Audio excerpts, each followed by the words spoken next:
네, 이제 시작해 볼게요. 아직 좀 덜 왔지만 오늘 우리가 그 지난번에 이어서 요한복음 8장을 같이 볼 거예요. 요한복음 8장 1절부터 11절까지 보면은 뭐라고 돼 있어요? 혹시 꺽쇠가 보이죠? 꺽쇠? 네. 꺽쇠 보면은 아래에 각주 1이 있어요. 어떤 사본에 7장 53절부터 8장 11절까지 없음이라고 돼 있어요. 네. 근데 여기는 좀 다른 데랑 좀 다르게 이렇게 좀 꺽쇠로 돼 있어요. 여기가 이 부분이 가로가 아니라. 음, 왜 꺽쇠로 돼 있을까요?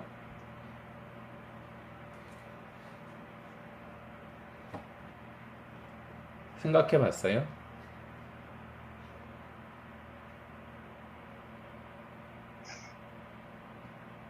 없어서요, 다른데.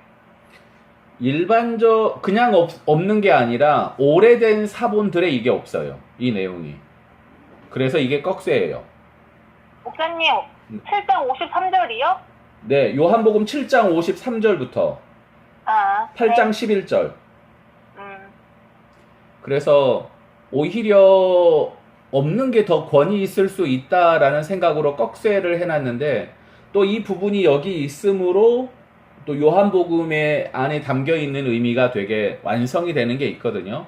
그래서 이 부분을 없애지 않고 그대로 우리한테 이제 전달해 주므로 우리가 보게 하는데 요한복음 7장에서 8장까지 연결되는 이 요한복음의 흐름들을 보면은 이 부분이 정말 꼭 필요하구나라는 생각을 하게 되고 요한복음 8장 그 1절부터 11절에 있는 간음 중에 잡힌 여자에 관한 이야기는 사실 요한복음만 있는 아주 독특한 사건이거든요. 그래서 오히려 요한복음의 특색이나 요한복음이 어떤 책인지 보여주는 아주 중요한 본문이라고 생각해요. 그래서 이 본문을 같이 좀 보면서 했으면 좋겠어요. 이 본문의 시작은 이렇게 시작해요. 예수는 감람산으로 가시니라 아침에 다시 성전으로 들어오시니 이렇게 감람산 갔다가 성전 왔다가 이렇게 이야기가 시작되는데 우리는 아무렇지도 않고 읽고 있는 이 그 예수님의 동선 자체가 아주 특별해요. 왜 특별하냐면 예수님은 성전에서 뭔가 활동하시는 이야기가 공관복음서에는 제일 마지막 십자가 사건 전에만 나타나거든요. 근데 여기서는 그렇지 않아요. 십자가 사건이 아님에도 불구하고 여기 예수님의 모습이 먼저 초반부터 이렇게 등장하거든요. 그래서 예수님의 모습은 다양한 절기, 그 다음에 다양한 사건들을 통해서 시간 경과를 보여주고 어떻게 예수님이 그 안에서 말씀하시고 일하셨는지를 제일 다채롭게 보여주는 책이 뭐냐? 요한복음이에요. 그래서 요한복음이 절기랑 어떻게 연결되는가 좀 궁금했었거든요. 네. 민숙이 어서와. 다들 기다렸어, 민숙아. 네. 오늘은 녹화하면서 하고 있거든요. 그래서 요한복음이 어떻게 절기랑 연결되는가 이렇게 확인해 봤더니 요한복음 보니까 2장에 6월절, 그 다음에 5장에 안식일에 대해서, 그 다음에 6장에 6월절, 그 다음에 7장부터 10장이 초막절, 그 다음에 10장이 수전절, 그리고 제일 마지막 부분이 예수님 십자가 사건이 6월절 절기하고 연결이 돼요. 그래서 요한복음 12장부터 20장까지. 그렇게 보면은 요한복음은 아주 촘촘하게 예수님이 그 많은 절기들을 어떻게 보내셨는지를 보여주고 있고 절기에 상징하고 예수님의 말씀이 서로 긴밀하게 연결되어 있는 책이 요한복음이에요. 그럼 우리가 이걸 통해서 뭘 추정해 볼 수 있냐면 요한복음 독자들은 절기를 알았어요? 몰랐어요? 알았어. 알았다는 얘기죠. 충분히 절기를 알고 있는 사람들이 이 예수님의 내용들, 이야기들을 읽고 또 그 상징 행동들을 보면서 절기에서 말하는 그 상징이 예수님을 통해서 어떻게 성취되었는지를 깨닫게 하는 책. 그게 바로 요한복음이라고 생각하면 딱 맞는 것 같아요.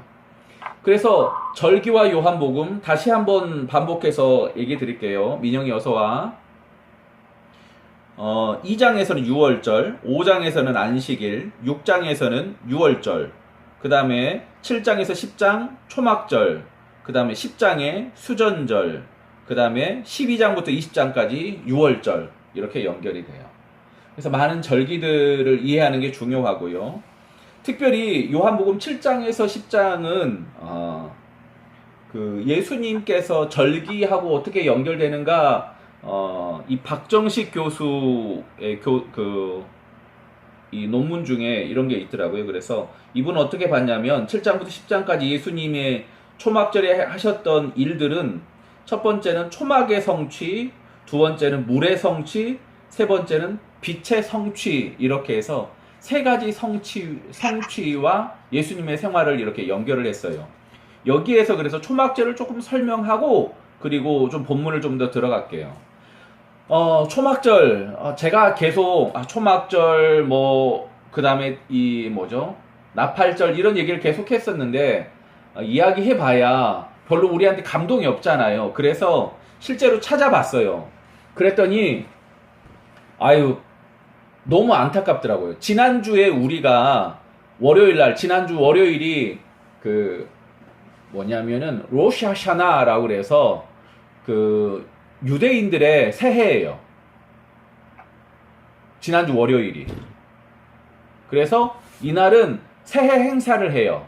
그리고 그 새해로부터 열흘 후, 그러니까 내일 모레 수요일이 목요일, 내일 모레 목요일이 무슨 날이냐면은 욤 키푸르에서 나팔절이에요.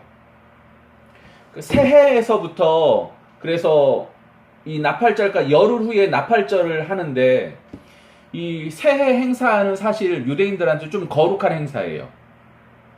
왜냐하면 지금까지 하나님이 우리를 보호하시고 인도하신 일들을 감사하기도 하면서 또 우리가 지금까지 많은 죄를 가지고 왔었잖아요.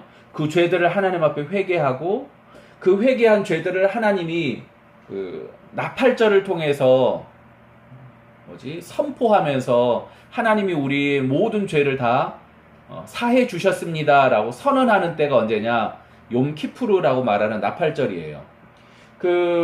레위기에 보면은 나팔절에 무슨 일이 있죠?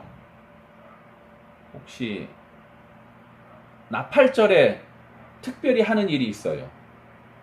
성경에 보면 찾지 않아도 돼요.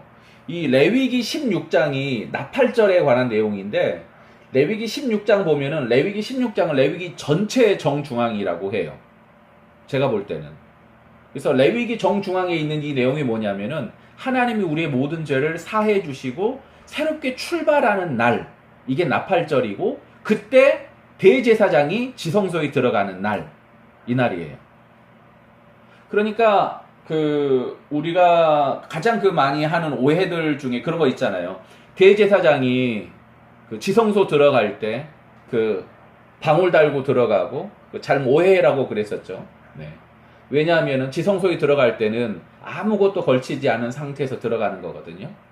사실 그렇게 아무것도 걸치지 않은 상태에서 하나님 앞에 들어가는 이유는 너무 당연한 게 뭐냐면은 지금까지 우리가 지내왔던 모든 죄악들을 다 벗어버리고 하나님 앞에서 온전히 다시 시작한다는 의미가 있어요.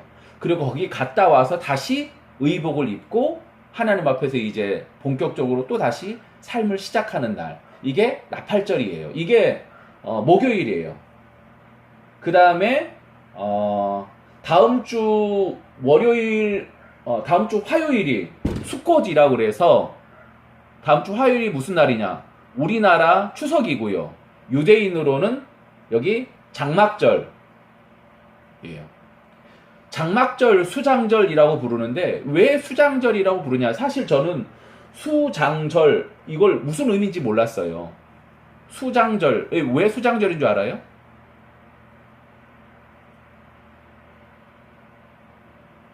모르죠. 네.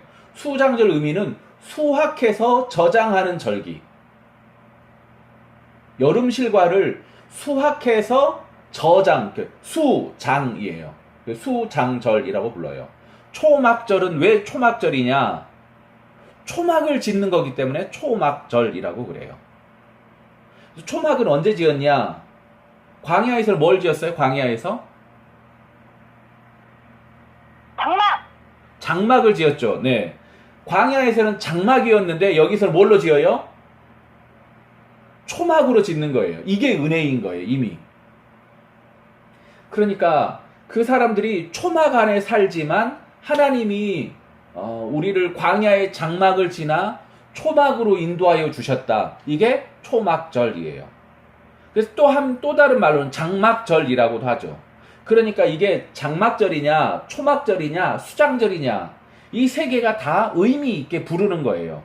야, 이번에 수장절이잖아. 이 말에는 감사의 의미가 있고, 야, 초막절에 있잖아. 하나님이 여기 인도해 주셨다는 의미가 있고, 야, 우리가 장막절에 그 힘든 과거를 통하여서 여기 하나님이 인도하여 주셨다. 이 각각 이 강조점이 다른 거예요. 그래서 원래는 제가 잘 모를 때는 어떻게 생각했냐면, 그냥 하나만 이름 부르지 이렇게 복잡하게 부르냐? 라고 생각했는데 그게 아니에요. 각각 부르는 이름에 따라서 의미가 다르더라고요. 예를 들어서 수장절이라고 해요. 수장절. 성경 어디 수장절 나오지? 수장절?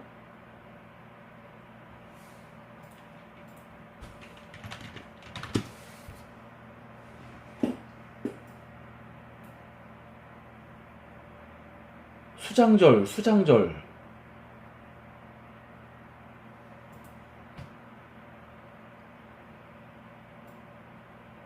이 단어가 출애굽기에 나오네요. 네.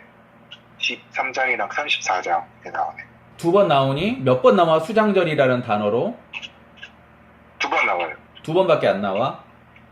네. 그러니까 맥추절을 지키라. 이는 내가 수고하여 밭에 뿌린 것에 첫 열매를 거둠이니라. 수장절을 지키라.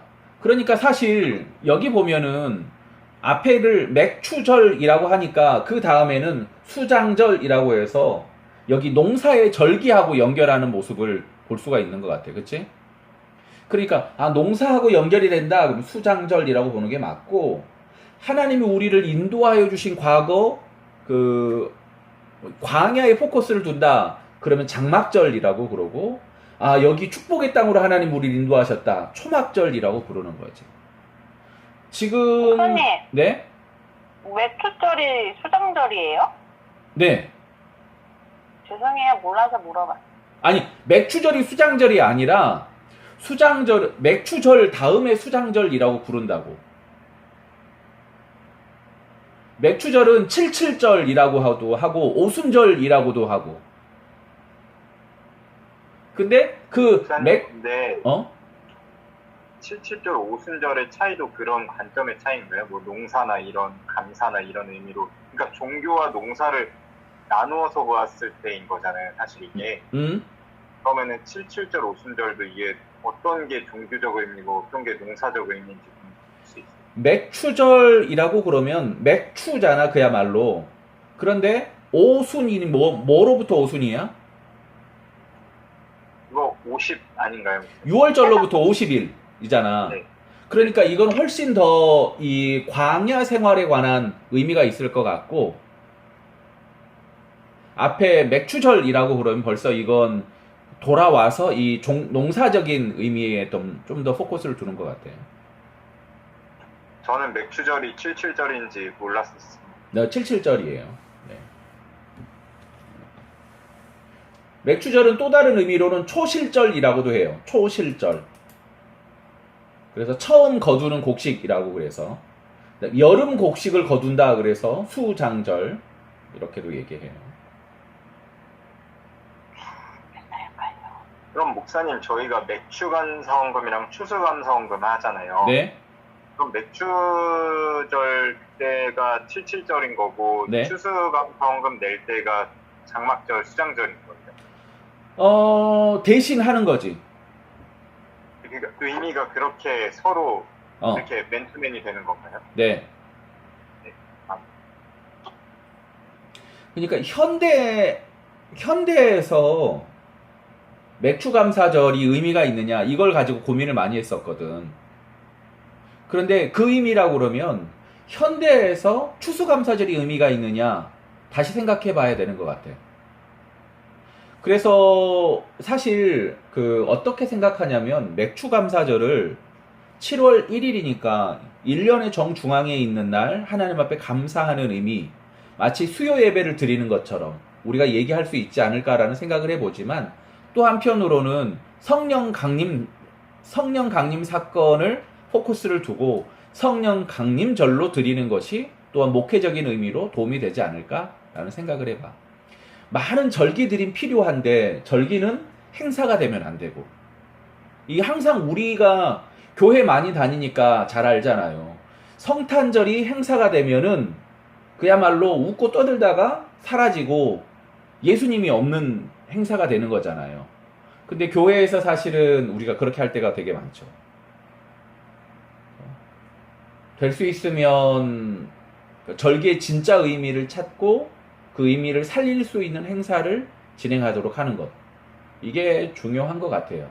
뭐 예를 들어서 송구 영신 예배 때 말씀 카드를 뽑는 거, 이런 것도 저는 할 수 있다고 생각해요. 할 수 있다고 생각하는데 과연 우리 교회를 위해서 좋은 게 뭐냐? 나는 목회자로 어떻게 할 거냐? 이건 계속 고민하는 것 같아요. 지금까지는 다 따로 했어요. 말씀 카드는 지금까지 이제 우리 교회에서는 학생들이 직접 기록하게 하고 그걸 코팅해서 어른들한테 나눠드리고, 그리고 축복기도 하는 건 의미가 있어서 축복기도를 따로 하고, 이렇게 좀 분리해서 했었어요. 이런 건 좀 구체적이고 실제적인 내용이라 좀 더 나중에 토론이 필요한 것 같아요. 아무튼 지금 우리가 보는 게 6월절, 맥추절, 수장절, 혹은 6월절, 77절, 그 다음에 여기 나오는 이 장막절 혹은 초막절에 관해서 우리가 이야기하는데, 초막절 혹은 장막절, 지금 여기 이 부분이 굉장히 비중 있게 여기 요한복음에 기록이 되고, 요한복음에 기록된 이 이야기가 7장부터 10장 이 안에 초막, 물, 그리고 빛, 이 세 가지로 각각 이야기되고 있음을 우리가 알 수 있겠더라고요. 초막절에서는 사실 우리가 좀 여러 가지를 볼 수 있는데, 사실 나는 이 연구 전에는 한 가지 이해를 못했던 게 있었는데, 뭐냐면은 7장 37절에 있는 누구든지 목마르거든 내게로 와서 마셔라. 나를 믿는 자는 성경의 이름과 같이 그 배에서 생수의 강이 흘러나오리라. 이 본문에 대해서 잘못 이해하고 있었던 것 중에 하나가 뭐냐면, 왜 굳이 초막절에 왜 물이 나오지? 성경에는 물에 관한 이야기가 한 번도 언급된 적이 없는데 왜 예수님의 이 초막절 행사에는 이 물에 관한 내용이 나오지? 라는 생각을 했었거든요. 나중에 이제 연구하면서 보니까 뭐냐면, 이거는 나중에 후대에 추가된 절기 행사더라고요. 최초에 줬던 절기 행사하고 달라요. 그러니까 추가된 행사이기 때문에 예수님이 하고 계시는 신약 시대에는 일반적이었지만 구약 성경에는 없는 거예요. 그게 이 물에 관한 절기 행사예요.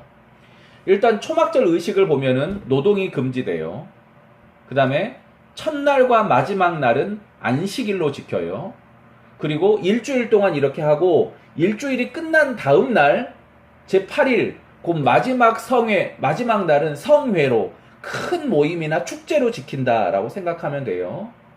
그 다음에 아름다운 나무 실과와 종려나무 가지, 무성한 가지, 신의 버들을 취하여 여호와 앞에서 즐거워하는 절기예요. 아까 제일 처음에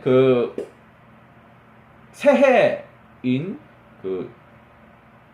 로시 하샤나라고 불리는 이 새해 첫날, 그 다음에 욤 키푸르라고 말하는 나팔절, 이 절기가 회개하고 하나님 앞에서 죄 용서를 선포해 주시는 금식과 이 회개 회개와 죄 용서의 절기라고 그러면 좀 우울한 절기잖아요. 지금 여기 초막절에는요. 근데 정반대로 하나님 앞에서 감사하고 즐거워하는 절기라고 보면 돼요. 그러니까 한 2주간을 통하여서 그야말로 진중하게 하나님 앞에 섰다가 하나님 앞에 감사하며 축제의 절기로 이렇게 즐기는 이스라엘 이 절기 행사들 그 분위기를 꼭 이해했으면 좋겠어요. 사실 제가 이스라엘에 있으면서 이 절기들을 경험을 했었거든요. 몰랐어. 그런데 그냥 사람들이 그냥 이 네 가지 이렇게 들고 간다고 그랬잖아요. 이거 들고 뭐 이렇게 막 웃고 떠들고 가는데 그게 어떤 의미인지 몰랐어요. 그냥 이거 팔더라고요. 그래서 그냥 아유 뭐야 저것도 팔아 그랬는데 다 하나님 앞에 서니까 이 사람들은 나름대로 초막절을 지키려고 그렇게 했었던 거고요. 이스라엘에서 난 자들은 모두 7일 동안 초막에 거해야 된다. 이게 초막절의 의미인데 일반적으로 초막에서 식사를 많이 해요. 저는 이것도 굉장히 의미가 있는 게 뭐냐면 초막에서 식사를 하면서 저녁 식사를 같이 하면서 온 가족이 같이 하면서 하나님의 역사를 함께 나누는 것 이게 굉장히 중요하다 생각을 해요. 그 다음에 7일 동안 화제를 드린다. 이걸 하면서 한 가지 더 깨달은 게 뭐였냐면은 그 성전에 대해서 연구하면서 뭘 봤냐면은 신약 시대의 성전 제사 이스라엘 백성들이 죄 지으면 많이 가서 성전에서 제사를 지냈을까? 이 질문을 해본 적 없어요? 저는 있어요. 윤호 혹시 찾아본 적 있어? 저는 근데 안 드렸던 것 같아요. 왜 그렇게 생각해? 일단은 드렸다는 말 자체가 없고요. 그리고 헌금 개념이 나오는 걸로 봐서는 좀 더 방법은 달랐던 것 같아요. 그러니까 제사가 폐지됐다는 건 아닌데 제사가 드린 거는 있겠지만 그렇게 막 수시로 드리고 막 그랬던 것 같지는 않아요. 왜냐면 재물을 팔고 이러는 거 보면은 물론 제사는 있었던 것 같고 그런데 일반적으로 우리가 아는 그런 제사가 이루어졌던 것 같지는 않았어요. 그리고 절기 때 뭔가 특별한 제사가 있었던 것 같아요. 네. 그리고 이미 구약 시대 때도 그런 제사들의 모습이 많이 사라졌고요. 왕정시대 때 그녀랑 네, 저는 그렇게 생각합니다. 네. 그 생각을 좀 정리하면서 이걸 좀 봤으면 좋겠어요. 지금 여러분이 보고 있는 이게 현재 이스라엘의 올드시티거든요. 이게 아주 좋은 게 뭐냐면 올드시티하고 과거의 성전 모양이랑 헤롯 성전이거든요. 이렇게 연결해서 볼 수 있는데 여기 웨스턴홀 여기가 통곡의 벽이라고 불리는 곳이에요. 혹시 보이시죠? 네. 여기가 아주 넓어요. 그런데 여기가 아주 일부예요, 이렇게. 근데 이게 지금 성전 지금 모양인데요. 여기가 아키알러지컬 그 파크이라고 그래서 이 고고학 박물관인데 여긴 돈 내고 들어가야 돼요. 이게 얼마? 4만 원인가 5만 원 내고 들어가는데 뭐 별거 없어 그냥. 그런데 별거 없는데 갔다 와서 저는 공부를 더 했어요. 여기 와서. 보면서 야, 내가 밟았던 거기가 예수님이 걸어갔던 그 계단이야. 뭐 엄청 감동이 막 되고 한 번 더 갔어요. 그래서 지금 여기가 입구거든요. 계단이 있는 부분인데 오른쪽 아래 보이시죠? 다른 걸 좀 보여드릴게요. 지금 여기 이게 예수님 당시에 다윗성 이야기거든요. 여기가 성전이고요. 여기가 그 다윗의 성 이 아래쪽에 길쭉하게. 그다음 이게 뭔 줄 알아요? 이 사진은 지금 어떤 거냐면은 황금돔 아래에 있는 거예요. 황금돔 안에 있는 거. 이게 뭐겠어요, 그러면? 황금돔 안에 있는 거. 이거 혹시 맞추신 분한테 네. 제가 쿠폰 쏘겠습니다. 저 여기로 네, 메시지로 올려주세요. 메시지로. 네. 아무나 아는 사람 제일 먼저 정답 올라오면 제가 드릴게요. 이게 뭐일 것 같아요? 황금돔 안에 있어요.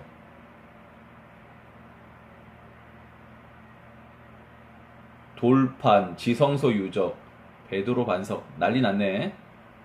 3, 2, 민수! 뭐라도 써! 아, 네. 수연이가 제일 비슷하긴 하지만 정답이 아니에요. 이거 뭐예요? 딱 보니까? 돌이잖아, 돌. 네. 무슨 돌이겠어? 아, 아니야. 베드로가 고백한 거 아니야. 베드로 전혀 상관없어. 돌인데, 알아? 무덤. 아니야. 무덤도 아니야.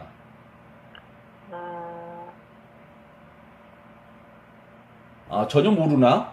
황금돔이 어디에 있어? 예루살렘 성전에 있는 거 아니에요? 예루살렘 성전 자리에 황금돔이 있잖아. 네.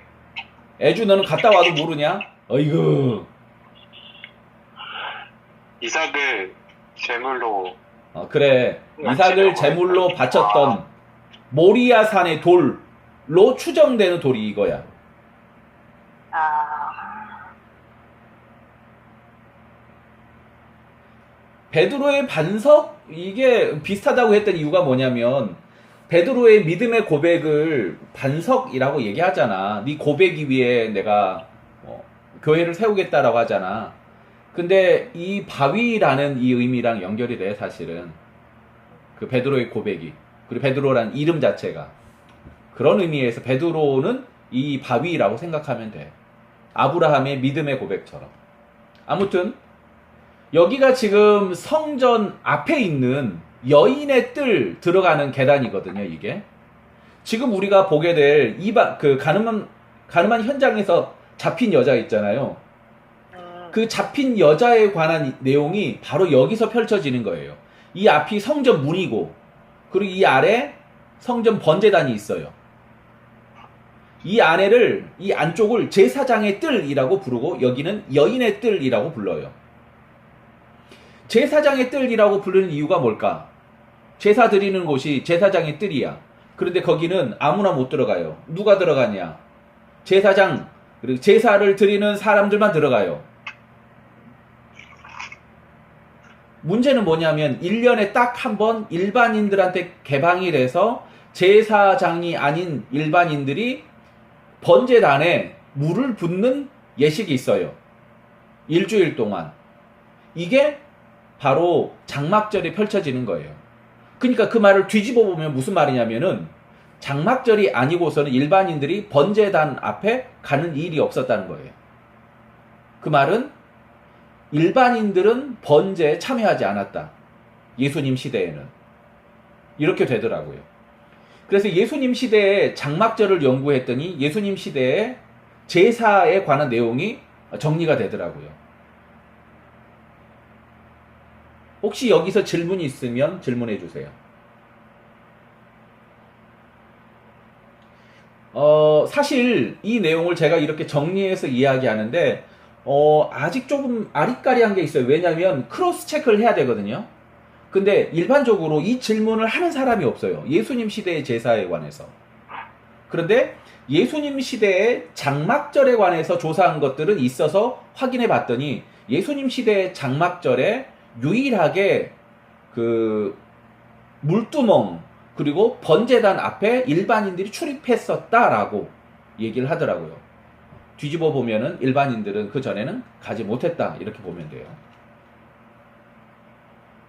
그리고 여기에서 그렇게 제사장들이 그 복음을 그 구약의 그 회복의 예언을 선포하고 그리고 여기 좌우 그리고 동서남북 이 사방에 높은 이 기둥을 세우고 그 위에다가 불을 피워서 밤새도록 온 예루살렘이 환하게 비칠 정도로 큰 빛을 비추고 이 안에서 큰 축제가 벌어졌다라고 그래요.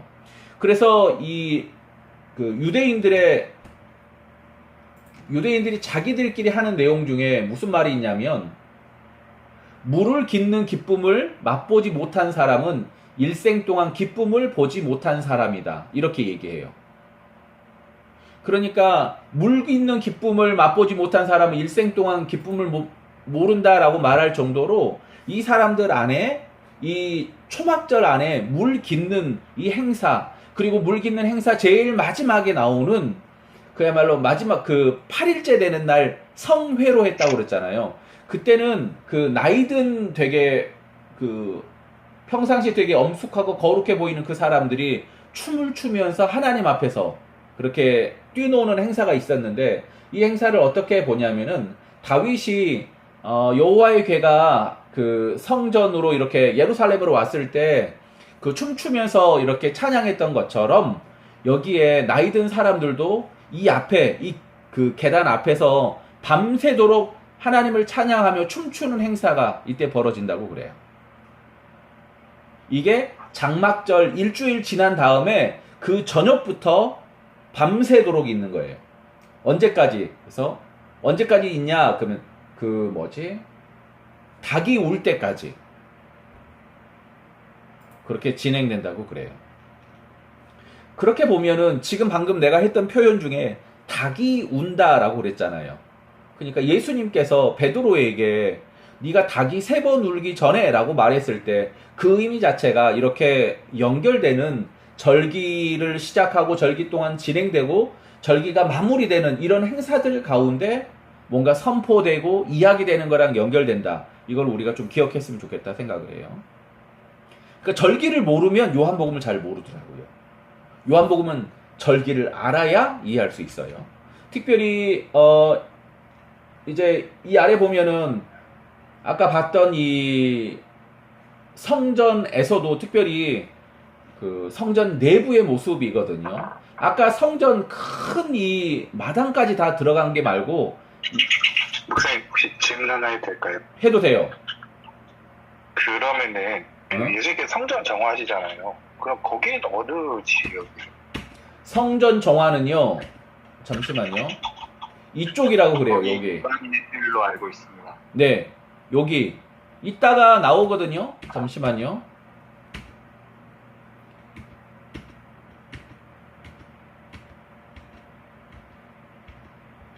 엄청 오늘 뭘 많이 준비했죠. 네. 지금 오케이. 여기 보면은 우리가 봤던 계단이 여기에요. 번제단. 여기가 여인들의 뜰. 파란색 점. 이 여인들의 뜰이 요한복음 8장이 여기가 나타나는 거고요. 여기 보면은 요렇게 뭐가 있죠. 이거 자체를 가지고 뭐라고 하냐면, 이게 이제 고고학적으로 이게 발견된 이 뭐죠? 이 담 같은 거예요. 얕은 담 같은 건데 이 담 바깥이 이방인의 뜰이라고 그래요. 그러니까 예수님 여기 보면 이스라엘의 뜰 보이죠? 그러니까 이 담 바깥이 이스라엘 뜰 여기 들어가기 전이 이방인의 뜰, 여기까지는 이방인들도 가는 거예요. 그리고 여기를 지나면 이스라엘의 뜰, 여인의 뜰, 제사장의 뜰 이렇게 부르는 거예요. 그 중에서 이방인의 뜰, 여기가 지금 예수님께서 성전 정화 사건을 했던 바로 거기에요. 뜰이라고 그러는데 사실은 어떻게 보면은 마당이라고 말하는 게 더 맞아요. 일단 우리가 보면서 천천히 좀 종합적으로 좀 이해했으면 좋겠어요. 종합적으로. 목사님, 그 앞에 나와 있는 여인의 뜰은 그럼 여기 8장에 나오는 여인하고 연결이 되는 네. 거예요? 네. 여인의 뜰에서 이 여인의 사건이 일어나는 거예요. 지금 여기가 여인의 뜰이라고 그랬죠? 아까 우리가 봤었던 파란색 부분. 네.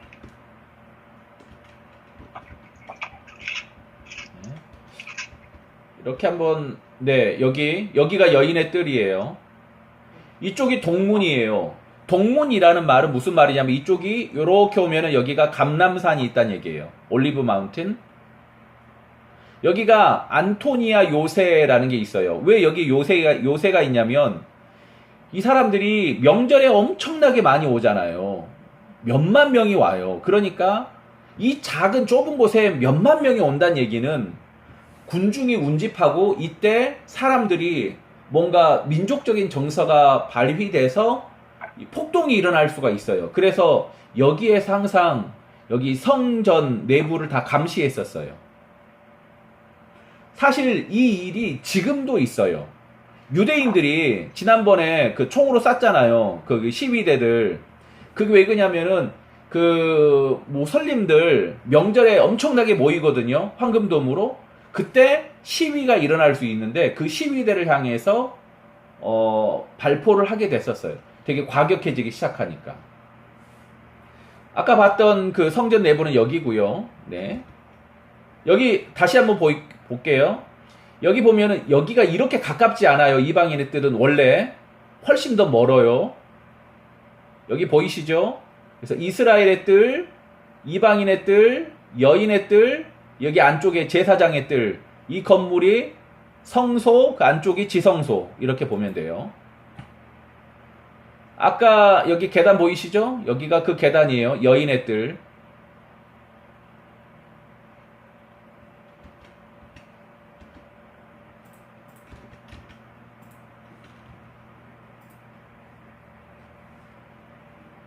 네. 혹시 다음 이거 왜 너 안 보이니? 네. 지금 이게 동쪽에서 본 거예요. 올리브 마운틴에서 보면은 이런 모습이에요. 이쪽에서 해가 떠오르는 거예요. 금칠이 돼 있어서 여기가 되게 밝았었다라고. 찬란한 모습 기억나시죠? 그러니까 제자들과 예수님이 여기서 보는 거예요. 올리브 마운틴에서 동문으로. 여기가 여인들의 뜰, 여기가 제사장들이 나팔 불면서 8일째 여기서 선포하면서 밤새도록 여기 축제가 벌어지는 곳. 그 다음에 이 안쪽이 제사장의 뜰. 여기 보이시죠? 여기가 좀 더 낫네요. 이걸 기준으로 해서 여기가 이스라엘의 뜰, 여기는 이방인의 뜰이에요. 이방인의 뜰에서 그렇게 환전하거나 혹은 양이나 염소를 파는 일들이 여기 있었던 거예요. 그러니까 우리가 이 성전을 되게 좁은 곳이라고 생각하면 안 되고요. 성전 자체는 되게 작은데 이 주변에 있는 이 건물들이 이렇게 큰 거예요. 여기도 다시 보이시죠? 여기 지성소, 성소, 여기가 제사장의 뜰, 여기 여인들의 뜰. 여기가 동쪽이고요.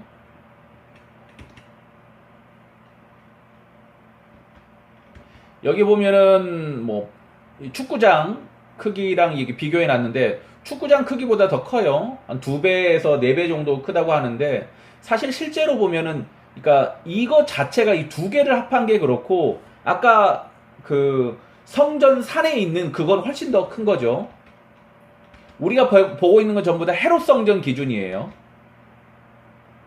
여기 보면은 이게 발견이 됐는데 예루살렘 성의 사자문 바깥쪽에 이런 게 있어요. 어떤 이방인도 들어올 수 없다. 둘러싼 안으로 성전의 담장과 성전 영역, 잡히는 사람은 누구든지 스스로 책임져야 한다. 초래할 죽음에 대해. 지금 이게 발견이 됐는데 이 돌판이 지금 뭐 전시가 돼 있는데 그럼 이 돌판이 어디 있었냐? 그러면 아마 아까 그 봤었던 그 이방인의 뜰과 이스라엘의 뜰 그 사이를 경계하는 바로 거기에 이렇게 쓰여 있지 않았을까라고 추정할 수 있어요. 지금 여기 황금돔이고요. 이 황금돔 옆에 이게 뭔지 알아요? 까맣게 보이는 거? 사람이에요, 사람. 그 3대 절기에 이 사람들은 이렇게 많이 모여서 여기서 기도를 하니까 얘네들은 폭동이 일어나기 쉬운 거예요. 이렇게 사람들이 많이 모일 수 있는 곳이 그 위에고 지금 여기 보이시죠? 여기가 웨스턴 월이라고 불리는 통곡의 벽 이 위쪽이고요. 여기가 동쪽이에요. 오른쪽 아래가. 지금 여기는 앞 뒤에 보이는 산이 감람산이고 이 전반부 이쪽으로 올라가는 여기 통로가 있었을 것으로 추정이 돼요. 실제로 여기 성벽에 가보면은 여기 끊어진 자리가 있어요. 나중에 이 자리를 이 끊어진 그 부분을 발견한 사람의 이름을 따라서 뭐 윌슨스 아치 뭐 이렇게, 그 다음에 여긴 또 뭐 하나 더 있는데 각각 이렇게 불러요. 그렇게 부르는 이유가 뭐냐면 그 전에는 여기 이런 게 있었는 줄 몰랐어요. 그런데 거기 있는 고고학적 발견을 통해서 이렇게 해서 갔었구나 라는 걸 알게 되고, 그 다음 이 아래 있잖아요. 여기 이 계단 아래, 이 계단 아래가 뭔 줄 알아요? 여기가 성전이잖아요. 아까 그 이방인의 뜰이 여기고요. 이스라엘의 뜰, 여기 성소 지성소 여기 있는데 여기가 뭐냐, 제가 여기 가봤는데 시장. 네, 여기가 시장이에요.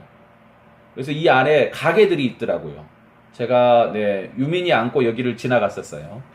되게 좁네 그러면서 갔었어요. 그리고 여기에 이제 정결례를 행하는 곳도 여기 있어요. 이 아래. 그래서 정결례를 행하고 바로 올라갈 수 있도록 이렇게 준비가 되어 있더라고요. 지금 아까 봤던 그 사진이 그 황금돔이었잖아요. 그 황금돔이랑 실제 성전이랑 어떻게 생겼을지 이렇게 보여주는 거예요. 좀 차이가 있죠. 황금돔 자체가 그거다라고 생각하면 안 돼요. 황금돔도 아까 봤던 것처럼 여기가 바위 위에 세워졌잖아요. 여기 지성소, 성소도 마찬가지로 바위 위에 있을 것이다라고 생각해서 바위를 기준으로 지성소를 잡고, 그리고 나서 이렇게 건물을 정동쪽을 향해서 이렇게 만든 거예요. 제가 볼 때는 이게 아주 타당하다고 생각을 해요. 여기 보면 그래서 동쪽이라고 돼 있죠.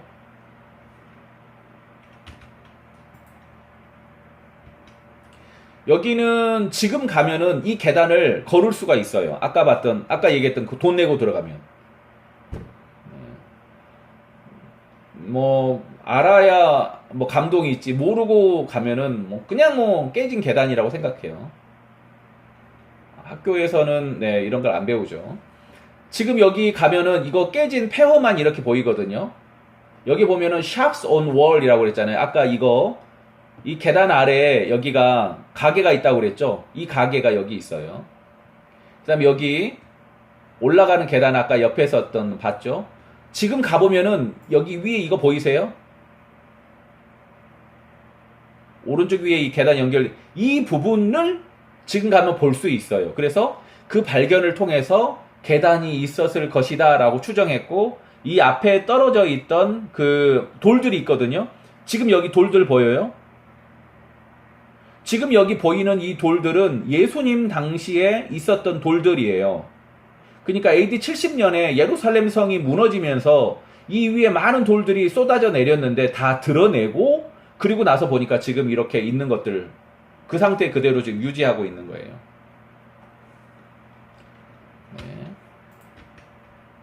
로빈슨스 아치라고 부르네요. 여기 로빈슨이라는 사람이 여기를 발견한 거예요. 이렇게 계단이 있었을 것이다 하고. 지금 멀리서 보면 그래요. 아까 그 계단, 올라갔었던 계단은 아마 제가 걸었었는데 여기에 그 계단들이 있고요. 여기가 통곡의 벽이고요. 여기가 황금돔이라고 불리고, 여기는 올리브 마운틴입니다. 여기가 다윗성이에요. 앞에 이렇게 보이시죠? 길.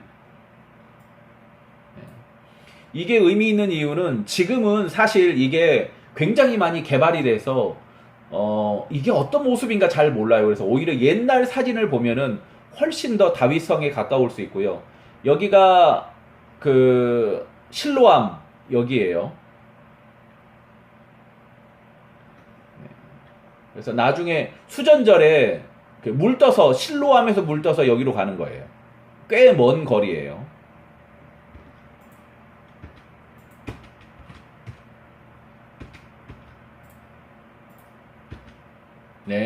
지금 이거는 지금 보이시죠? 여기가 실로암이에요. 여기 위에가 성전이고요. 여기가 다윗성, 여기 보이시죠?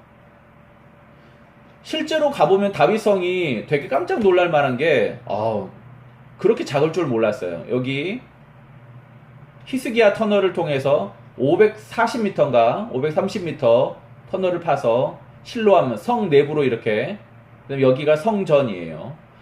여기 보면서 아니 성전이 이렇게 높은데 적들이 이렇게 쳐들어오면 되지 않겠냐라고 생각했는데, 과거에 여기 지형을 살펴봤더니 여기가 이렇게 연결된 게 아니라 이렇게 움푹 패여서 다윗성이 있거든요. 그러니까 여기도 침입하기 어려운 곳이라고 보면 돼요. 이 위에 성전이랑 연결된 부분도.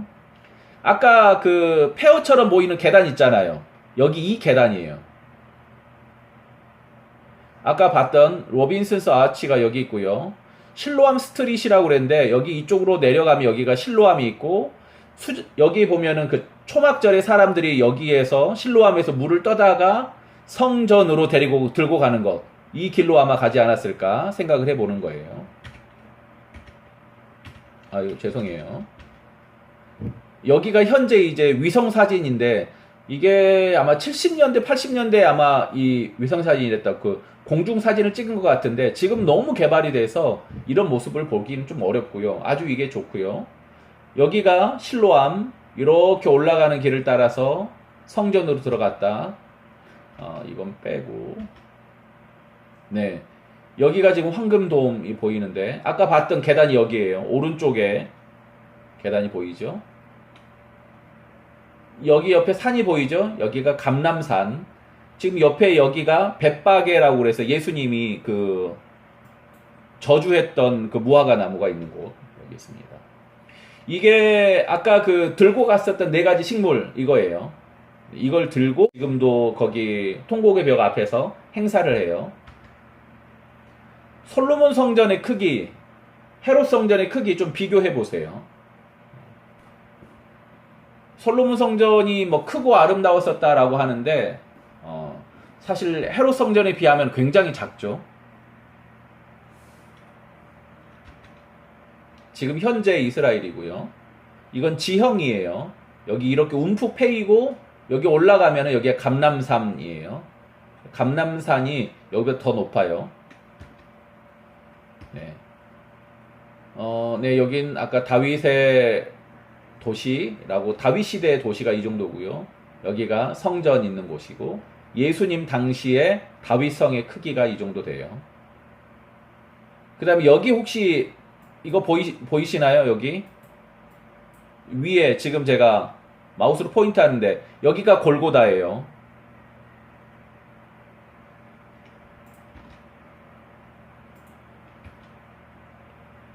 네. 네, 여기까지 좀 봤습니다. 사실 이걸 모르고 성경을 읽을 수도 있는데, 이거 모르면 정말 뭐죠? 지금 이 장면을 이해를 못하는 거예요. 명절 끝날 곧 큰 날에, 여기 명절 끝날 곧 큰 날이라고 하는데 7째 날이라고 그랬잖아요. 예수께서 서서 외쳐 이르시되 누구든지 목마르거든 내게로 와서 마시라. 사람들이 엄청 소란스럽고, 그 다음에 축제를 즐기는 거고, 원래는 한 바퀴씩 도는데 이날은 7바퀴를 도는 거예요, 제사장들이. 그러니까 근데 그곳에서 예수님이 선포하는 이 말씀을 보면서 무슨 생각이 났냐면, 이거 어디서 많이 보는 거랑 똑같잖아요. 지난번에 얘기했었는데 요한복음 4장에 생수에 관해서 얘기하잖아요. 누구한테? 우물가에 있던 여자. 그 여자한테 이야기했던 생수에 관한 이야기와 여기 예수님이 선포하시는 내용이 연결이 돼요.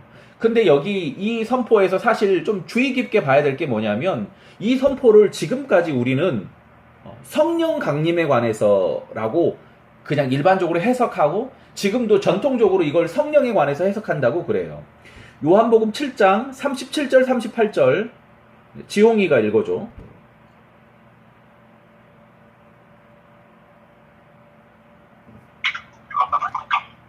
명절 끝날 곧 큰 날에 예수께서 서서 외쳐 이르시되 누구든지 목마르거든 내게로 와서 마시라. 나를 믿는 자는 성경의 이름과 같이 그 배에서 생수의 강이 흘러나오리라 하시니.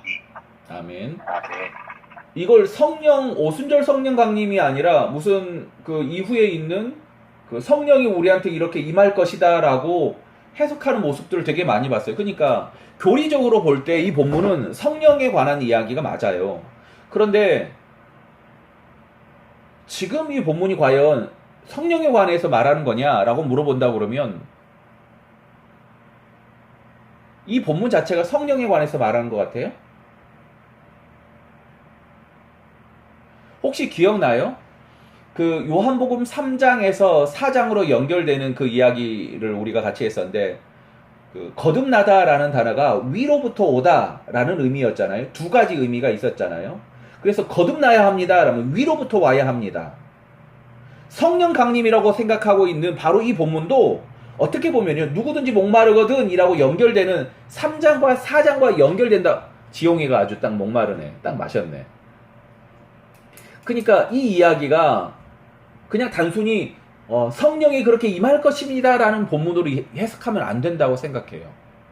위로부터 와야 합니다 라고 해석을 해야 되는 거예요. 특별히 여기는 두 가지 해석이 있어요. 이 구두점 때문에 있는데 하나는 누구든지 목마르거든 내게로 와서 마시라. 나를 믿는 자는 성경의 이름과 같이 그 믿는 자의 배에서 생수의 강이 흘러나리라. 이게 첫 번째. 두 번째는 성경의 이름과 같이 생수의 강이 그의 배에서 흘러나리라. 어떤 게 맞는 것 같아요? 그의 배. 첫 번째는 믿는 자의 배고 두 번째는 그리스도의 배. 근데 여기서 잠깐 하나 더. 배는 왜 배예요? 그 예수님 십자가에 돌아가실 때 그 배에서 피랑 물이랑 아주 전통적인 해석 방법을 그대로 얘기해 준 거예요. 수영이는 조직신학을 좋아하거든요. 네. 조직신학에서는 오늘 이 본문을요, 예수님의 십자가 사건에서 그 옆구리에 그 창으로 찔리고 나서 거기서 쏟으시는 그 장면을 이렇게 얘기해요. 그렇게. 여기 배라는 말은 히브리어에서는 사실 사람의 인격의 시면, 내면의 마음, 이걸 뜻해요. 이 배라는 의미가. 이 뭐랑 똑같냐면은 혹시 기억나요? 너는 내 심장이라. 기억나? 창자랑 똑같은 건가요? 창자라기보다는 속이라는 걸로 더 맞는 것 같아요. 속. 그게 사실 창자잖아요. 그 너는 내 신복이라 할 때. 심장. 근데 그게 헬라어인가 어디에서는 창자로 번역. 헬라어. 그래서 그거랑 좀 연관지어서 볼 수 있지 않나요? 헬라어에서 심장과 마음이 같은 단어지. 네네. 근데 그게 유대인에게서는 창자로 번역이 되는 걸로 제가 알고 있습니다. 그걸 헬라어로 썼으니까. 네, 그러니까 유대인에게 인식에서는 어쨌든 내 창자가 막 끊어지는 고통, 뭐 창자가 쏟아지는 고통, 이런 표현들이 있잖아요. 유대식 표현 중에서. 그건 마음. 그러니까 유대인들에게 마음은 창자고 헬라인들에게 마음은 심장이니까 그렇게 볼 수 있냐. 그래. 조금 더 그게 가깝다. 아니, 왜 그러냐면 방금 그 이야기를 두 번째로 이렇게 너무 빨리 해석을 하면은 그 빌레몬서 해석할 때 헬라어로 쓴 책을 자꾸 히브리어로 넘어올 것 같아서 일단 그거 맞는 것 같아. 그래서 배라는 부분은 그래서 마음인 것 같고, 그래서 그 속에서라는 말이 맞고, 수연이가 얘기했던 것처럼 전통적인 해석에서는 예수님이 십자가 사건하고 연결하면서 뭐라고, 누구든지 목마르거든 내게로 와서 마시라. 이게 결국 뭐랑 연결되냐면은 최후의 만찬하고 연결되는 구절이 아니냐라고도 얘기해. 그래서 최후의 만찬에서 예수님이 피를 주시는 장면하고 연결된다. 그래서 이 그 배에서 생수의 강이 흘러난다라는 건, 그래서 일반적으로는 그 두 가지 다 해석하는 게 맞다고 생각해. 예수님으로 말미암아 우리 속에서 그 성령이 혹은 하나님의 그 생수를 맛볼 수 있다, 혹은 하나님의 생수는 예수님밖에 없다라고 하는 이 두 가지 이야기를 각각 의미 있게 해석하는 게 맞다고 생각을 해요. 구두점 하나로 두 가지로 해석이 된다고 하는데, 사실은 이 이야기를 여기 들으면서 뭘 느꼈냐면 문서상에는 그런데 듣는 사람한테는 구두점 자체가 아주 희미하거든. 그러니까 동시에 두 가지로 해석될 수 있도록 본문을 기록하고 있다라고 보는 게 맞는 것 같아요. 그래서 물을 지금 붓고 있는 그 장면에서 이 사람들이 사실 의도하는 바가 있는데 지금 이게 미시나에만 나오는 거거든. 예전에 구약 성경에는 없었는데 이 이야기가 나오는 거야. 언제부터 시작됐냐라고 해서 살펴봤더니 그 지난주에 그런 얘기를 했었는데 이게 바로 엘리야가 산에서 그 850대 1로 제사 드릴 때 물 붓는 장면이랑 연결되지 않습니까? 라고 그랬는데 성경학자들도 정확하게 그 장면을 지적하고 있더라고. 아마 어떤 게 먼저인지는 모르겠지만 지금 연결되고 있다. 그리고 지금 물 붓고 있는 그 장면이 당시에 분명히 뭐가 있었다고 그랬냐면 가뭄이 있었다고 그랬잖아. 그리고 거기가 그 장면에서 하늘에서 불이 내려와서 다 태운 다음에 뭐가 내려? 3년간의 가뭄이 그치고 비가 오지. 이내려. 그래서 어떤 게 먼저냐 이건 알 수가 없는데 분명한 것은 지금 이 사람들이 물을 갖다 붓는 이 행사 자체가 이른비를 간구하는 행사거든. 그러니까 이른비를 간구하는 이 행사와 엘리야의 그 사건이 서로 연결되어 있다라고 그래. 그러면 당시에 그 가나안 땅과 다른 지역에서 그 이렇게 기우제라고 그러지. 기우제 할 때는 어떻게 했었느냐? 여기까지는 해보지는 않았지만 일반적인 생각으로 기우제 할 때 어떻게 했을까? 그 생각해 볼 수 있는 건 아마 이스라엘 사람들이 하고 있는 이것처럼 물을 갖다 부으면서 하고 있었던 의미가 있지 않았을까? 이런 행동이 있지 않았을까? 추정을 해봐. 그런데 어디에도 그 고대 근동의 기우제에 관해서 말해주지 않아서 그건 잘 확인을 못하겠어. 이건 질문하지 마. 목사님. 네? 이 사람들이 막 기쁘게 물을 깃는 거를, 그, 우물가의 여인의 그 이야기를 생각했을 수도 있다라고 하는 건 넘어간 거겠죠? 우물가의 여인 이야기가 4장에 나오고, 그리고 나서 7장에 지금 이 이야기가 나오잖아. 네. 이게 전혀 별개의 이야기가 아니라고 생각을 하거든, 나는. 그러니까 요한복음을 읽어가는 사람들은 어떻게 생각하냐면 이방인 여자도 그 생수의 근원 되신 예수님을 만나고 그 생수로 와보라라고 말하면서 그 사람들이 그리스도구나라고 고백하는 그 장면 다음에 이게 나오는 거야. 그러니까 그 사람들은 수장절 혹은 여기 초막절을 지내고 있지만 진정한 생수의 근원이신 예수님을 알지 못하고 그 행사를 치르고 있다라고 보면 되는 것 같아요. 그러니까 행사는 하는데 행사의 진짜 의미 혹은 행사의 진짜 주인은 모른다. 바로 그 앞에 안식일이 5장에 나오거든. 안식일은 지키는데 안식일의 주인은 모른다. 이거랑 연결을 해서 지금 이 책을 요한복음을 읽고 있는 사람들에게 계속해서 환기시켜주고 있는 내용이 아닐까라고 생각을 해보는 거지.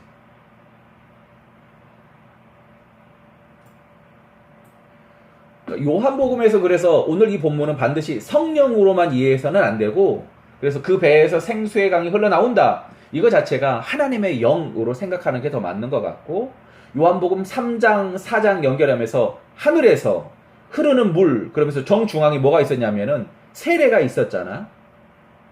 그러면서 우리가 일반적으로 쓰는 용어가 뭐냐면 성령 세례라는 용어다.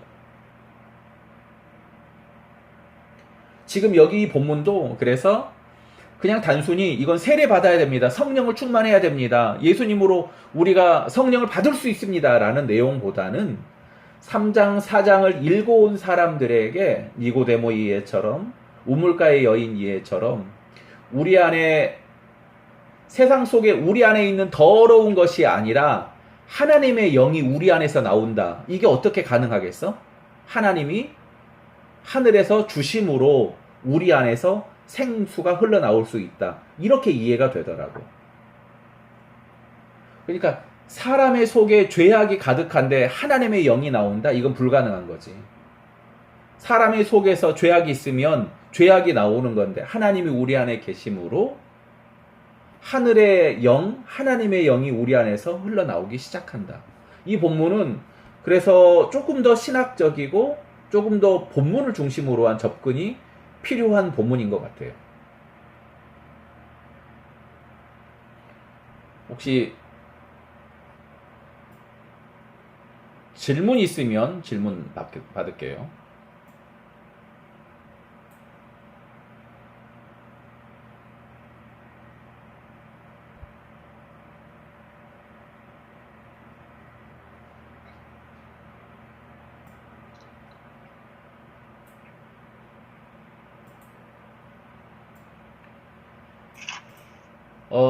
미슈나에 보면은 이런 게 있는데요. 제가 잠깐 읽어볼게요. 물붓기 의식은 왜 하는가? 세 개의 통나무 안에 있는 황금병에는 실로암에서 기러온 물이 채워져 있었다. 그들은 수문에 도착하자마자 나팔을 길게 분 다음 나팔음의 진동이 들려오면 한 사람이 비탈진 언덕을 올라가 두 개의 은잔이 있는 왼편으로 방향을 돌린다. 이러면서 어떻게 물붓기 행사를 하는지 보여주는데 한쪽에는 물을 붓고 한쪽에는 포도주를 붓는 거예요. 그러면서 관제로 제사를 드리는 장면이 등장해요.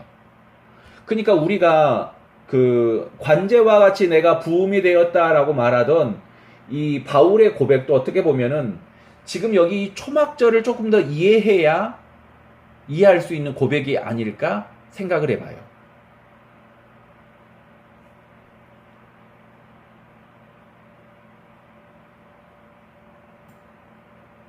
네. 혹시 질문 있으면 질문 받을게요.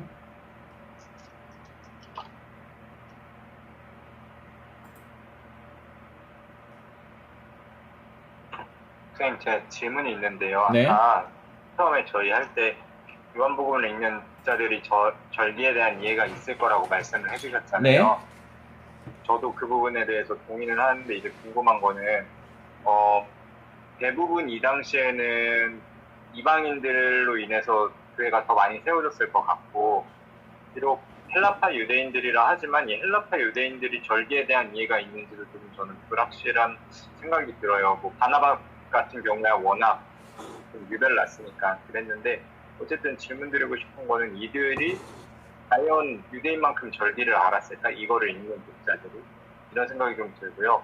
어쨌든 이 요한복음을 시기를 정하고 독자를 정하는 것이 그렇게 뭐 또 목사님께서 추천해 주시는 방법은 아니지만 그래도 전통적인 견해로 요한복음은 이제 그 소아시아 일곱 교회에 있는 사람들에게 요한계시록을 쓰기 전에 어찌 보면 요한복음을 먼저 썼다는 걸로 이야기를 할 수 있는데, 이 요한복음을 읽었던 소아시아 교회는 과연 이 절기에 대한 이해나 이런 혹은 유대인들이 밀집되어 있는 곳이었나 하는 질문들이 있었거든요. 또 여쭤보고. 오케이. 요한복음 쓸 당시에는 교회와 그 회당이 혼재되어 있었던 상태거든. 이건 동의하지?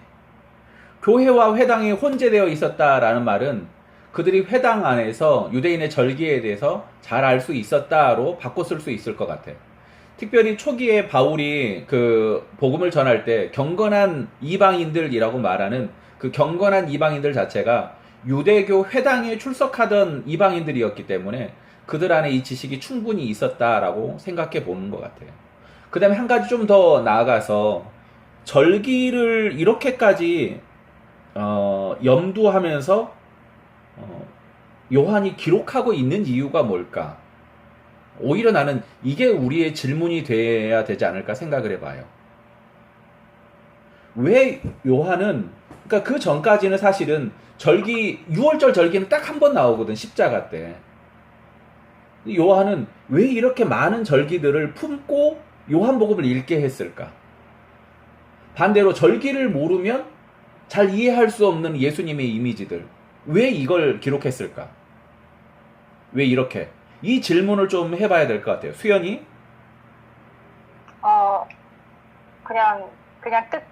제가 그냥 드는 생각은 요한이 구약과 이 신약의 예수님의 연속성을 이 사람들에게 더 명확하게 보여주고 싶었던 게 아닐까. 좋은 것 같아요. 구약과 신약의 연속성.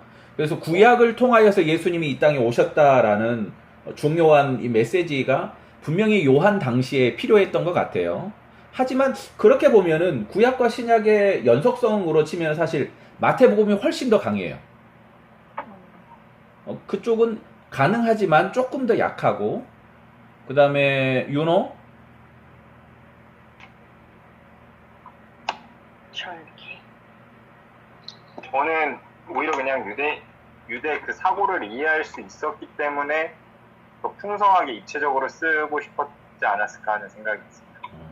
그러니까 저희에게서 대화되어지는 내용들이 성경 공부인 것처럼 성경 공부를 원하는 자들에게 성경 공부라는 테마를 통해서 이야기한 것 같이 그들에게 있어서 절기라는 테마나 이런 유대인의 정결법?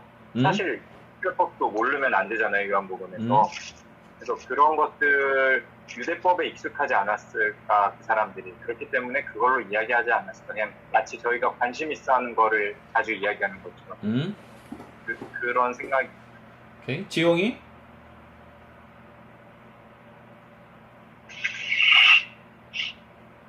잘 모르겠어요. 민수? 저도 잘 모르겠습니다. 감사합니다. 민영아? 모르겠습니다. 네.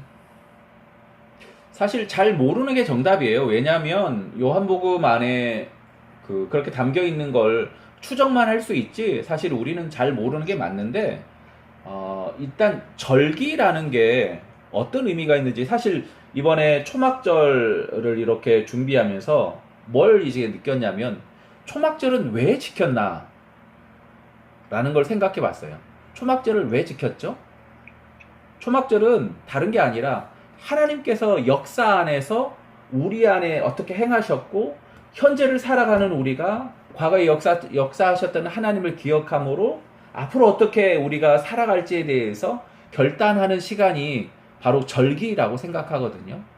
그렇게 보면 이스라엘에 있었던 절기를 통하여서 예수님을 풍성하게 이해할 수 있지 않았을까 생각을 해봐요.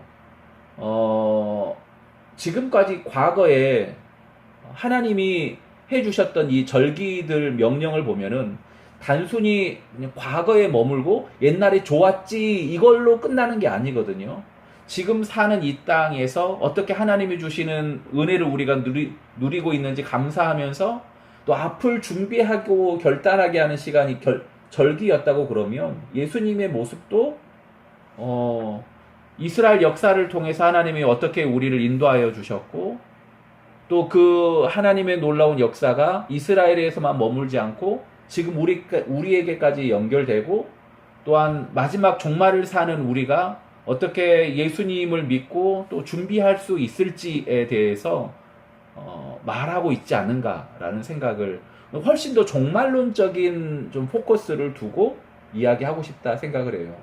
그렇게 놓고 보면은 요한계시록과 요한복음은 그런 면에서는 좀 이렇게 끈끈하게 연결되지 않을까. 단순히 절기는 과거의 사건이 아니라 현재를 살아가며 미래를 준비하는 이스라엘 사람들의 고백이 되지 않았을까라는 생각을 해봅니다. 네, 그래서 초막절은요, 네, 그 땅에 살던 사람들한테 약속의 땅을 소망하는 그런 절기가 아니었을까. 그러니까 요한복음 여기 진행되는 7장, 8장, 9장, 10장 이 안에 있는 그 예수님의 모습은, 그래서 약속하신 하나님의 그 놀라운 그 은혜를 계속하면서 생수의 강이 네 배에서 넘칠 것이다 라고 말하고, 내가 세상의 빛이다 라고 말하면서 선포하는 이제 예수님의 이야기가 등장하죠. 여기 이제 백성들의 분열 조금 더 진행할게요. 7장 40절부터 52절에 등장하는 백성들의 분열이 토론하는 장면을 보면서 이 이야기가 언제 진행이 된 것 같아요?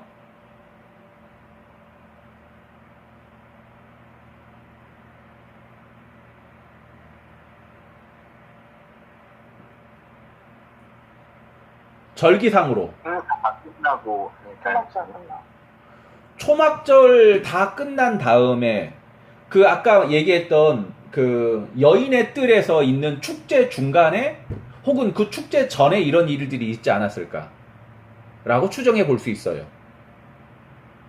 그러니까 지금 여기 이 시간의 흐름을 따라가 보면 되게 아이러니가 뭐냐면은 초막절 하나님께서 우리를 여기까지 인도하여 주셨고 약속의 땅으로 인도하여 주셨습니다라는 그 축제의 절기, 그러면서 이 이른비를 구하는 그야말로 기우제거든요. 이게 이른비를 구하는 이 축제의 절기 제일 마지막 하이라이트가 펼쳐지는 그때 이 사람들은 어떻게 보면은 이 축제 안에서 축제 안에 있지만 축제에 참여하지 못하고 있는 거예요.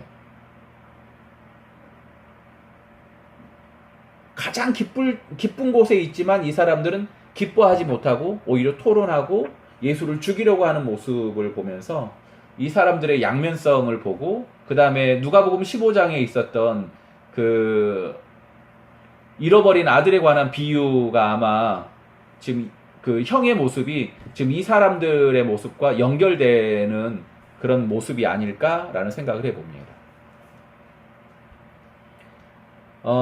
네, 그래요. 여기서 한번 사실 제가 이 준비를 하면서 어떤 이야기를 들었냐면, 그 이제 성경 공부를 하면서 그 어떤 분이 나를 칭찬하면서 그런 얘기를 해주시더라고요. 목사님은 모든 걸 다 구조로 끌고 간다. 근데 꼭 그렇지는 않아요. 네. 이런 건 구조를 사실 찾기가 굉장히 어렵고요. 구조를 찾아도 연결하기 굉장히 쉽지 않거든요. 그런데 일단 눈에 보이는 이야기들이 두 개 있어요. 하나는 둘 다 뭐냐면 에고, 에임이에요. 나는 세상에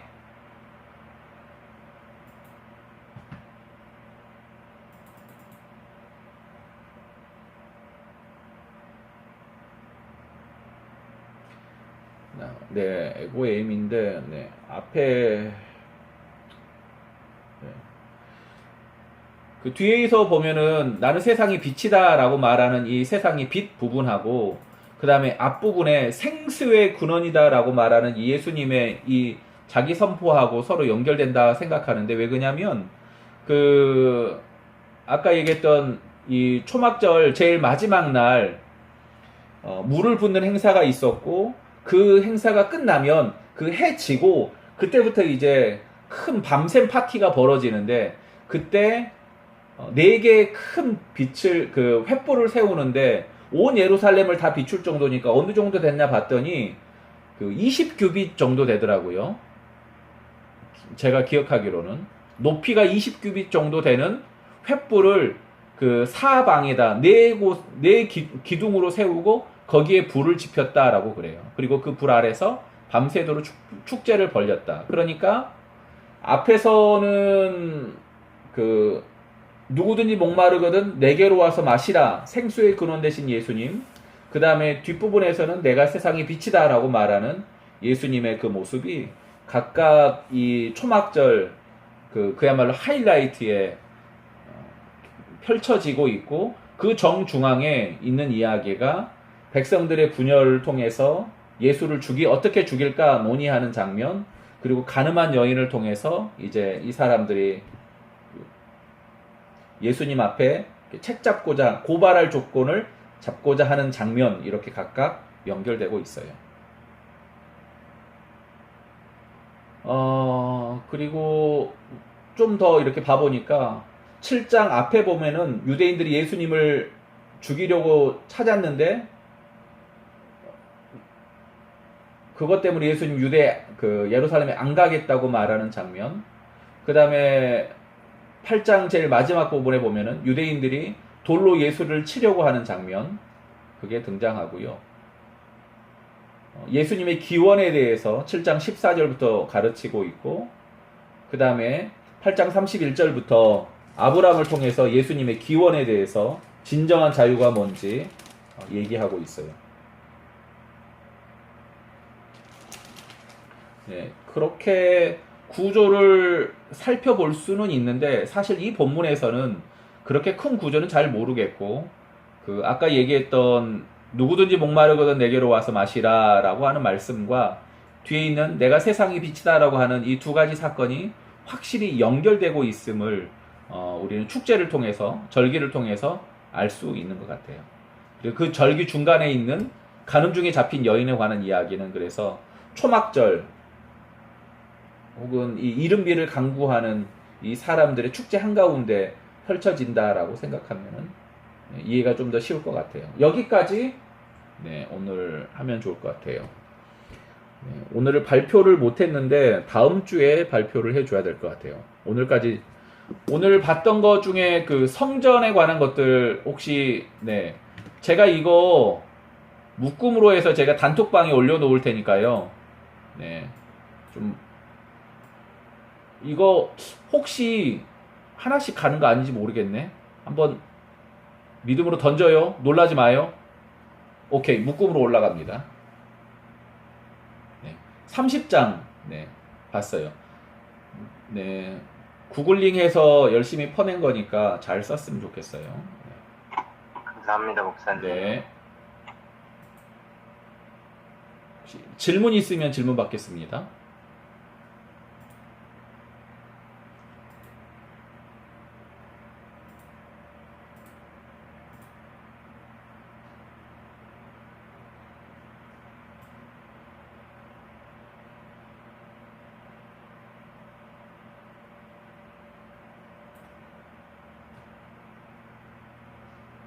질문 없으면 자, 한 단어. 수연, 윤호, 지용, 애주, 민숙, 그 다음에 민영이까지. 저는 물 하겠습니다. 물. 특별히 아까 거기 목사님이 읽어주셨던 그 마음으로부터 나오는 생수 그 부분이 저한테 와닿았고 제 이름이 물수예요. 수연이의 수가. 그래서 뭔가 이 요한과 제가 연결되어 듯한 느낌을 받네요. 네. 아, 우물가에 있는 여자랑 또 수연이가 그렇구나. 연자는 무슨 연자야? 그러하다 연이요. 그럴 연. 네. 뭐라는 거야, 그래서? 사실은 아버지는 물처럼 맑고 자연처럼 아름다우라고 지어주셨대요. 아, 자연. 네네, 자연할 때 연. 그래. 윤호? 네, 저는 절기의 재해석하겠습니다. 좀 더 설명해줘. 절기의 재해석. 사실 절기가 이제는 우리랑 아무런 관계도 없고 상관도 없는 거라고 생각할 수도 있고, 저조차도 저번에 목사님께서 맥주감사절 말씀하실 때 그거 맥주감사 헌금 내려고 그냥 교회에서 아직까지 하는 거 아니냐라는 대답을 할 정도로, 전도사가 그런 대답을 할 정도로 굉장히 절기에 대해서 잘 모르기도 했고, 제가 나름 그래도 절기에 대해서 잘 알고 있다 생각을 했는데, 결국에는 그 절기가 지금 우리 시대에 어떤 의미로 다가올지를 신약을 통해서 먼저 학습하고, 그리고 그 학습이 이제 우리 현장에서 잘 이루어졌으면 좋겠다는 마음이 생겨서요. 전 절기에 재해석하겠습니다. 목사들의 문제인 것 같아요. 목사가 잘못해서 윤호가 그렇게 한 거지. 청년의 목사님을 뵈서 제가 할 수 있게 된 것 같습니다. 청년 때 목사님이 제대로 못 가르쳐서 네가 아직도 그런 거지. 저는 됐어. 지용이? 네, 저는 그 입체적인 성경으로 하겠습니다. 뭔가 성경 항상 이게 말씀으로만 읽다 보면 되게 그냥 글자 아니면 평면적으로 놓고 보고, 오늘도 이제 그 예루살렘 성전 보면서 높낮이가 되게 다르구나 이런 것도 많이 보고, 넓이도 되게 넓구나라는 걸 보고 있었는데, 그냥 성경만 읽으면은 되게 그 좁은 장소, 예루살렘이라고 하면 성전이라는 그 작은 장소에 라고 생각을 하면서 읽게 되고, 베들레헴이라고 해도 그냥 바닷가라고 이렇게 생각하게 되는데, 그런 거를 떠나서 입체적으로 많이 읽어봐야겠다. 그래서 성지순례를 한번 가봐야 되지 않을까. 가봐도 몰라, 저기. 같이 가요, 같이 가. 그 실로암에서 성전까지 걸어서 30분 정도 걸려요. 가고 싶다. 네, 엄청 언덕이야. 그래서 되게 일체적으로 봐야겠다. 그리고 평면적으로 보는 습관을 많이 버려야겠다는 생각을 했어요. 네. 감사합니다. 450. 네. 애주?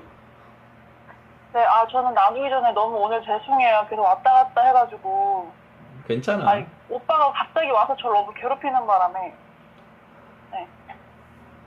저 오빠 때문에 미치겠어요, 저 오빠 때문에. 하여튼. 네, 은혜 나눌게요, 이제.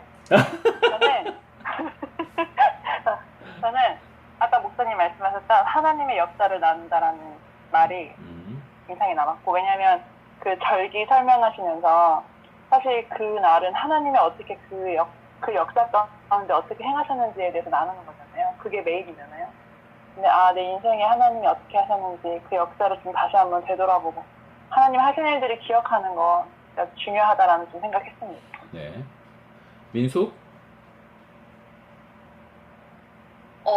절기를 통해서 요한복음을 알 수 있다고 하셨는데 나는 진짜 몰랐구나라는 생각을 했고, 또 하나는 아까 근데 너무 다들 너무 겹쳐가지고 네.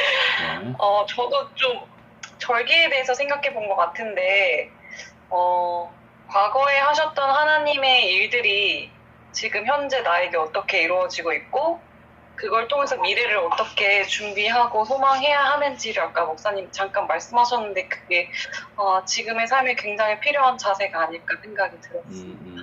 민영이 눈빛이 막 흔들려. 민영이 한 단어. 일찍 다녀야 된다. 일단 구글링이 최고다. 절기를 잘 알자. 네. 이런 생각이 듭니다. 네, 감사합니다. 사실은 내가 고백할게.